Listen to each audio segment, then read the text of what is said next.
എല്ലാവർക്കും നമസ്കാരം. നമുക്കിന്നൊരു ഹെൽത്തി മീൽ ചെയ്യാം. നട്ട്സും ഡ്രൈ ഫ്രൂട്ട്സും സീഡ്സൊക്കെ ഇട്ടിട്ടൊരു ഐറ്റം. ആദ്യം നമ്മൾ കുറച്ച് ഓട്സ് എടുത്തു. അതിൻ്റെ മേലേക്ക് നമ്മൾ കുറച്ച് melon seeds, pumpkin seeds, flax seeds, sunflower seeds ഇട്ടു. കുറച്ച് വാൾനട്ട്സ് എടുത്തു.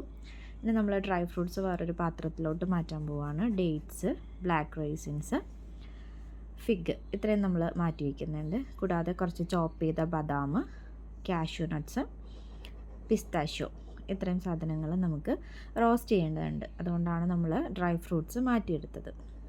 ഇനി ഇത് നമുക്ക് ഓവനിൽ തന്നെ റോസ്റ്റ് ചെയ്യാൻ വയ്ക്കാം. നമ്മൾ ഗ്രാനോള ചെയ്യുന്ന പോലെയോ അല്ലെങ്കിൽ അതിന് ഉപയോഗിക്കുന്ന പോലെ ഹണിയോ ഓയിലോ ഒന്നും നമ്മളിവിടെ ചേർക്കുന്നില്ല. ഇത് ഡയറക്റ്റ് ഓവനിൽ വെച്ചിട്ടൊന്ന് റോസ്റ്റ് ചെയ്തെടുക്കുകയാണ് ചെയ്യുന്നത്. അപ്പോൾ ഇത് നമുക്ക് ഓവനിൽ വെച്ച് റോസ്റ്റ് ചെയ്യാം. അത് റോസ്റ്റ് ആവുന്ന സമയത്ത് ഒരു സ്പൂൺ ചിയാ സീഡ്സ് എടുക്കുന്നുണ്ട്.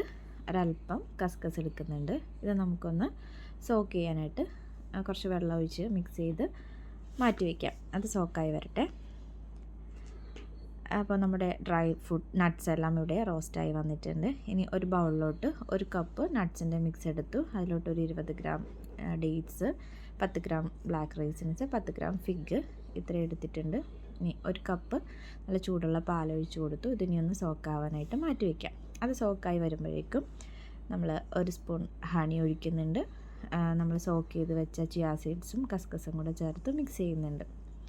ഇനി ഇത് നമുക്ക് ഡയറക്റ്റ് ഇതുപോലെ കഴിക്കാം. അതല്ല ഫ്രിഡ്ജിൽ വെച്ച് തണുത്തിട്ട് കഴിക്കണമെങ്കിൽ അങ്ങനെ കഴിക്കാം.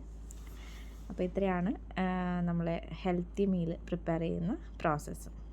Thank you.